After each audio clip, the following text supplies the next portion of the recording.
Assalamualaikum warahmatullahi wabarakatuh. Bismillah, alhamdulillah, wassalatu wassalamu ala rasulillah, la hawla wa la quwata illa billah. Sahabat-sahabat yang dimuliakan Allah subhanahu wa ta'ala, bagaimana kabarnya? Semoga semuanya sehat walafiat dan tidak kurang satu apapun. Baik sahabat-sahabat yang dimuliakan Allah subhanahu wa ta'ala, sudah lama Kang Rahmat tidak membuat konten yang berkaitan dengan religi. Nah, kali ini Kang Rahmat akan sampaikan sebuah materi mengenai obat hati. Ya, obat hati ini sudah sering disampaikan oleh para ustadz ya, baik di masjid maupun di musalla.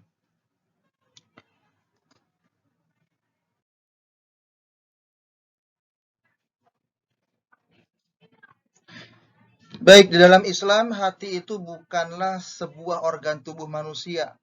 Hati di sini ialah tempat iman kita tumbuh dan tinggal di dalam sana.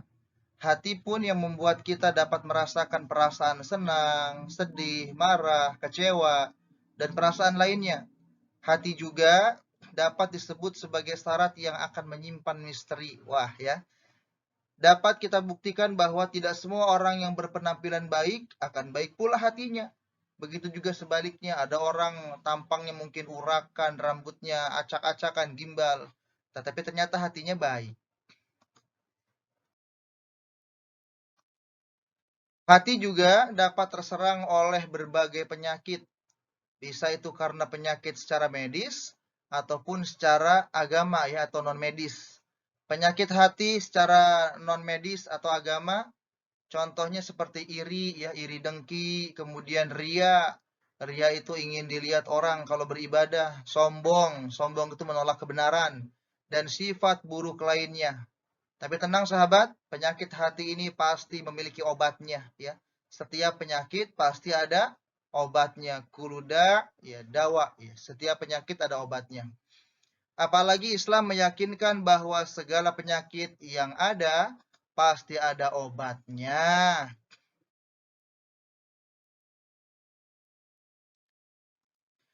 Nah, hal itu telah dijelaskan dalam firman Allah Quran surat Yunus ayat 57 yang artinya, hai manusia, sesungguhnya telah datang kepadamu pelajaran dari Tuhanmu dan penyembuh bagi penyakit-penyakit yang didera dalam dada dan petunjuk serta rahmat bagi orang-orang yang beriman.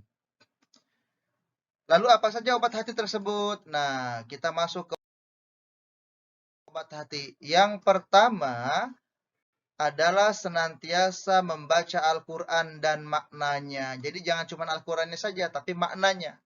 Al-Quran diciptakan oleh Allah untuk menjadi kitab suci umat Islam sekaligus sebagai pedoman hidup umat Islam. Maka tidak heran lagi jika kita membaca Al-Quran akan membuat hati kita jauh lebih tenang dan damai.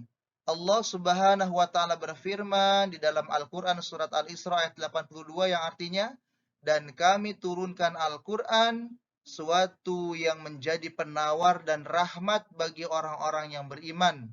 Dan Al-Quran itu tidaklah menambah kepada orang-orang yang zalim selain kerugian.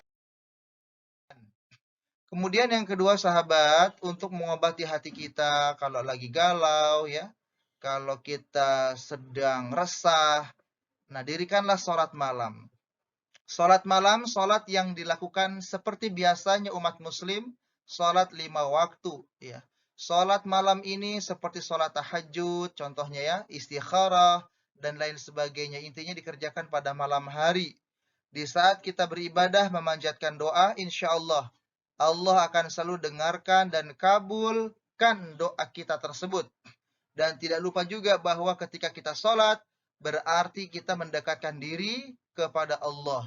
Hal itu membuat hati terasa damai dan tentram. Siapa yang tidak tentram?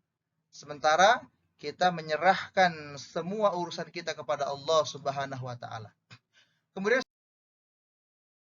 sahabat yang ketiga, kita cari teman-teman yang saleh ya, berkumpul dengan orang saleh. Singkatnya begini, kalau kita ingin baik, maka bertemanlah dengan orang yang baik. Dan jika mau pintar, ya berteman dengan orang yang pintar juga, biar kita bisa memodel bagaimana kok dia bisa pintar, bagaimana kok dia bisa baik. Dan jika kita ingin saleh, maka kita berkumpul dengan orang-orang yang saleh juga. Kemudian yang keempat, sahabat, obat hati adalah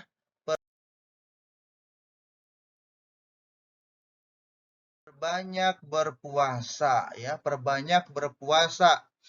Nah, sebagaimana kemarin kita hadapi bulan Ramadan, puasa itu membentuk pribadi yang bertakwa. Orang kalau sudah bertakwa, pasti dia dekat dengan Allah. Kalau sudah dekat dengan Allah, segala kebutuhannya Allah penuhi. Dan berpuasa ini merupakan sebuah ibadah yang biasa orang Islam lakukan, apalagi di bulan Ramadan kemarin. Dengan kita menahan lapar dan hawa nafsu, kita dapat menahan diri dari hal-hal yang dapat menyakiti dan mengotori hati. Ya, namanya orang puasa kan nggak mungkin dia gibah. Orang puasa pasti hatinya dijaga, lisannya dijaga. Dan puasa ini kita perbanyak, ya. Bisa Senin Kamis, atau kalau kita masih sanggup Senin Kamis, puasa Nabi Dawud, ya, sehari berpuasa dan sehari berbuka. Nah, itu kita perbanyak berpuasa di antara obat hati yang keempat, ya. Dan kalau bicara masalah puasa ini, ya memang puasa itu kan tujuannya supaya menjadi orang yang bertakwa. Ternyata itu bukan hanya puasa Ramadan. Puasa-puasa sunnah pun sama, ya, membentuk pribadi yang bertakwa. Orang yang paling banyak puasa, maka dia diharapkan ketakwaannya itu tinggi, ya, di hadapan Allah Subhanahu wa taala.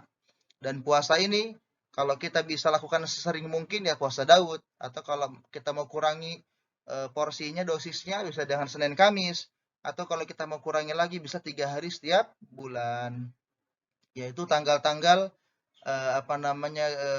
pertengahan bulan 13, 14 dan 15 bulan Hijriyah atau bulan Qamariyah.